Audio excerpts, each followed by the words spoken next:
O que eu quero trilhar agora é a questão do entendimento do reiki no sentido da própria palavra, né? Se nós formos pegar lá na raiz a tradução de reiki, e os japoneses, eles usam a pronúncia do R como o Cebolinha da Turma da Mônica usa, né? É o leiki, se fosse falar lá em japonês é leiki, né? Então, as próprias técnicas que o Zui deixou ali, muitas escritas com R, coisa, a gente tem que estar ensinando o pessoal a usar o L, né?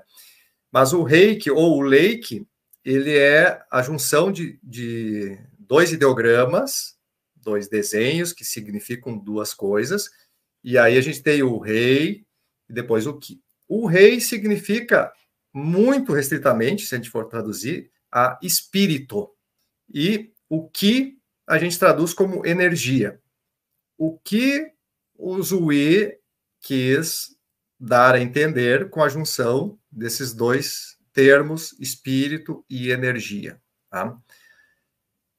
A gente não tem a certeza absoluta, tá? Nem certeza relativa, talvez, mas nós buscamos, filosofando, conversando, dialogando, pesquisando, tentar entender a essência do reiki como existe um espírito, e esse espírito ele tem a propriedade de não ser talvez tão doentio, de ele estar ligado à espiritualidade fora da nossa matrix, tá? Lá na criação, nos seres de espiritualidade superior, e esse espírito ele entra na matrix e sai a hora que ele quer. E esse espírito pode ser também, inclusive, informação, tá? O espírito da informação, ou a informação de espírito.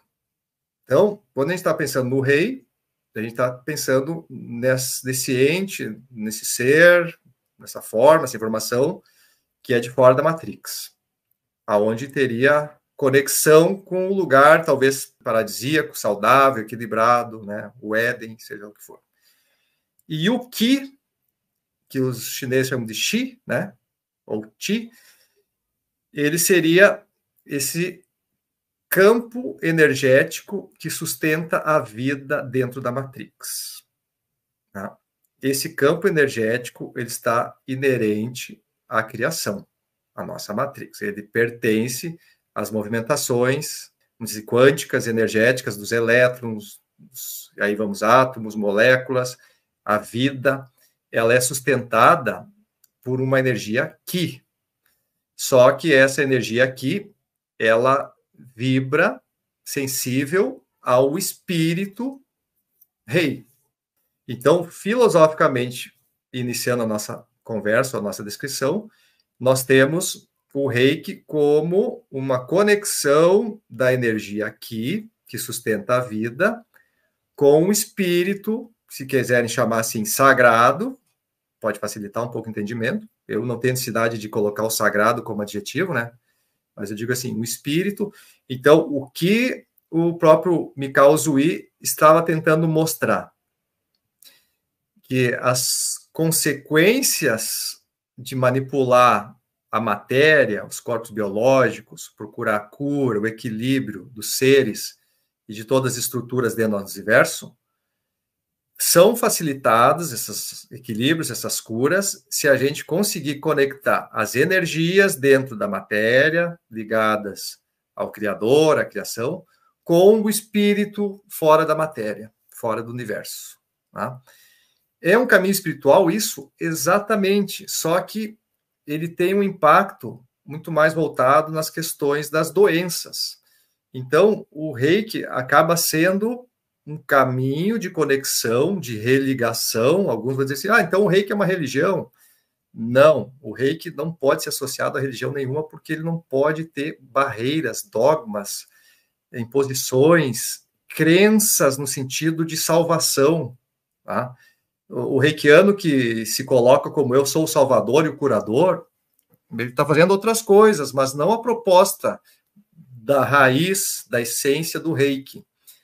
Então, o reiki acaba sendo hoje, se a gente quisesse conceituar, né, uma forma de conectarmos a nossa energia ao espírito superior, e em sendo conectadores, né, pessoas, canais, o reiki usa muito o exemplo do bambu, que ele é oco, ele é flexível, ao vento, às mudanças, né? Nós nos tornando agentes, canais desse espírito poder acessar de forma desbloqueada a nossa energia, com a inteligência e as informações do espírito e a energia que é abundante, a gente tem que ter a lei da abundância também dentro do Reiki, nós podemos, de forma inteligente, canalizar essa energia para mexer lá no nosso DNA, lá na produção de proteínas, na questão genética, ou no órgão, eu quero mexer no coração, no fígado, no rim, então eu faço uma canalização inteligente da energia da vida para um órgão físico. Às vezes até para uma questão, a gente quer energizar um colar que vai dar para alguém, um objeto, né, sólido, também o Reiki pode fazer isso, é você trabalhar com a informação em todos os átomos, elétrons, moléculas, seja lá o que for, da matéria orgânica ou inorgânica. Se você entendeu isso, você já sabe qual é o principal propósito. E essa se diz dentro do Reiki, né, que o Reiki não tem contraindicação. Por quê? Porque você tem que manipular essa energia na forma inteligente, ou seja, se você quiser manipular informação com a energia para fazer mal para alguma pessoa, isso não é chamado de Reiki, não é o propósito. Existe isso, Jean? Claro que existe, né? Você tentar usar da tua energia e canalizar um pensamento ruim para alguém, um sentimento ruim, isso é canalização de forma energética, mas aí não se classifica de Reiki. Então, o Reiki acaba sendo o campo de manipular a energia conectado com informação espiritual para que você traga cura e não piore a doença. Aí sim a gente está falando de um campo que só tem coisas boas a acontecer. Se eu não estou conseguindo fazer esse processo de equilíbrio de cura, talvez eu tenha pouca energia, estou trabalhando com pouca energia, ou com a informação deturpada.